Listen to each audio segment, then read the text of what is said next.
স্থানীয় পর্যায়ে crime tribunal ছাড়া আমরা যদি ইন্টারন্যাশনালি আইসিসির মাধ্যমে এখানে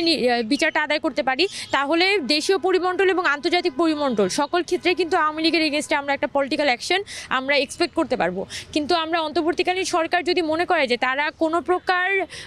মানে এই যে আওয়ামী লীগ সংগঠন আকারে এখানে একটা গণহত্যা চালিয়েছে, এটার প্রপার বিচার ছাড়া তাদেরকে তো আসলে কোনোভাবে আমরা এখানে বাংলাদেশের রাজনীতিতে ফেরত আসতে দেখতে পারি না। এবং আমরা এটাই বুঝি যে আওয়ামী লীগের বিচার হতে হবে এবং আওয়ামী লীগকে আসলে নিষিদ্ধ হইতে হবে। আওয়ামী লীগকে এই নাম, এই মোড়ক, এই যে যারা হচ্ছে যে এই গণহত্যার সাপোর্টার,